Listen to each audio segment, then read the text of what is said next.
So today I'm going to talk about why you need to be passionate about trading if you actually want to make it to be a full-time trader or just have trading as your kind of main career path. And in other businesses, I feel like you don't need to be passionate about it. So let's say I was looking to start a business and maybe get into property. I'm not interested and passionate about property, but it's a good investment, it's a good business to actually get into. So I'm actually going to do that. But with trading, the amount of time and effort and money that you actually have to put in, it's not something that you can just give 40%, 50% of your time and effort towards and actually get the same results as someone that's giving full 100%. It's never going to be the case that if you give half the effort that you actually get the same results. That is common knowledge, but I feel like in trading in particular, it's more important to be passionate than any other industry. With trading, you're going to get a lot of negative months, down periods, and basically you're just going to be struggling for a lot of the time you are actually trading. Even now I have bad weeks, I have bad months. That's just how it works. So if I completely hated trading, it would be quite difficult, especially in the learning period. If you're not obsessed with trading whilst you are learning to trade, it can be very, very difficult.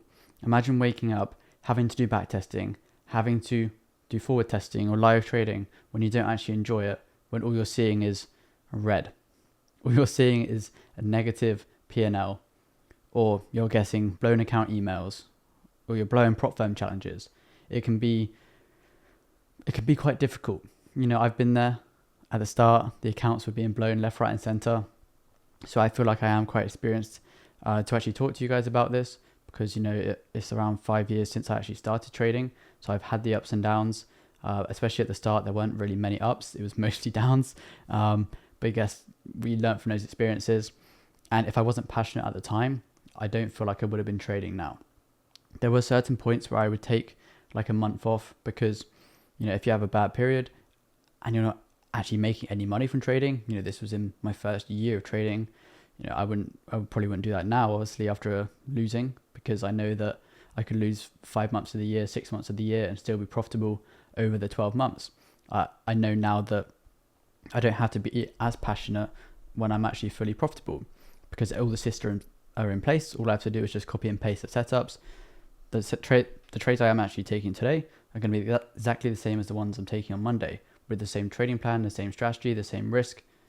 But to actually get to that stage to understand what risk to use, what setups to use, what pairs to trade, that's when it can be quite difficult. And that is when you need to kind of have a passion towards it to allow you to put the time in. Let's say you are trying to learn a language, for example. I like doing examples on the channel, and you guys seem to like them too. I feel like it can resonate with people a lot more. So you're trying to learn a language, but that language, you don't really have any reason of learning it. Let's say tomorrow I wanted to learn Finnish. So I have no ambition of going to Finland. I don't want to live in Finland. I don't have any friends in Finland. So there's not really any reason for me to want to learn the language. So I'm not going to be motivated to actually learn it because I'm not passionate about Finland. It's as simple as that.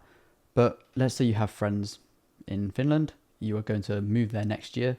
You're going to be more motivated because there's something there, there's passion there because you have a reason to do it. Whereas with trading, it's the same as learning a language. If you don't have any reason to actually trade or you don't enjoy it, then it's going to be very, very difficult.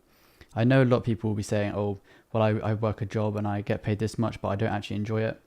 But at a job, you have security. You know how much you're going to make. You know that you're going to make money over the next year. Whereas with trading, there's never a guarantee that you're ever going to make money. So to stick at something for months, if not years and years and years, like most people watching this probably want to do, if you're watching it, you probably want to be a full-time trader. You want to be in a position that I'm in where my main job is to literally just enter trades. If you want to get to that stage, it's going to take you years. So will you be able to, in your mind, basically accept the fact that for the next 2 years that you won't make any money from this?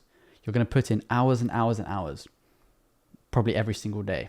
You're going to be back testing, live testing, looking at your data, journaling your trades. But to see no return from that, it's not ideal. And that is when a lot of people actually quit. They'll quit before they get to a stage where they're getting to profitability. The majority of traders, you probably know the stats. I think it's 90% of traders lose 90% of their money within the first 90 days. Obviously, this statistic doesn't really account for the people that actually try in trading. That's the people that put in money into a broker account, 3 months of trading, they blow it, they give up. That kind of demoralizes a lot of traders from actually pursuing it, because they get into that position where they lose their money in the first couple of months, and they don't have any passion towards trading. They just wanted to try and get rich quick. If you are in trading for a get rich quick scheme, quit. It's not for you. Simple as that. But what you need to realize is you need to stop focusing about the money. You need to enjoy collecting data, collecting previous trades. And if you don't enjoy that, it's going to be a lot more difficult. There are some people that simply don't enjoy it. Like I'm in the stage now where I don't really enjoy backtesting. I don't enjoy having to journal trades. I don't enjoy having to do analysis, but I do it anyway because it's my job now. I've gone through the hard times, and now I know that because I did all those hard times when I was really passionate about trading, I really wanted to do it. I was on the charts every single day for hours and hours and hours. Now I've put in that time previously. What I can do now is just go on the charts, notice a setup, set the limit, and then go about my day. So I don't have to be as passionate now, but when you're actually in the learning phase of trading, I feel like you have to be passionate, because you're going to be sat at the charts. Your eyes are going to be burning from staring at spreadsheets, from staring at your candlesticks. You have TradingView up all day. You're going to get alerts, notifications. It's going to be basically on your mind 24/7. Anytime you see another trader post something, you're going to be there like, oh, how could I have got in this trade? What is this strategy? It's going to consume, you're going to consume so much content based on trading that if you're not obsessed, you'll end up getting sick of it and you will eventually burn out. So if you do something either too much or something that you're not fully interested in, you are going to burn out. It's probably not the best business model to do if you are someone that has a fear of failure, because if you don't like failing, if you don't like accepting losses, then you're not going to make money from trading. It's as simple as that. If you can't accept losing, you won't actually be able to handle winning, because losing money is an aspect of trading. It's quite an important one as well. You're never going to win all the time. So though that percentage of time when you actually lose, if you don't deal with that correctly, you won't be able to handle the wins, or you might not even get to the stage where you actually have the wins, when you actually start making money, because you can't handle the way you lose. I'm going to do a separate video on handling losses and handling wins, because obviously they're very different things. And a lot of people think if they win a trade that they've done everything correctly, but that is completely wrong. And they also think that if they lost a trade that they've done something wrong, which again can also be wrong. It could be right in both cases, but it can also be wrong in both cases. That is something that I want to delve a lot deeper into on the channel in the next couple of videos maybe.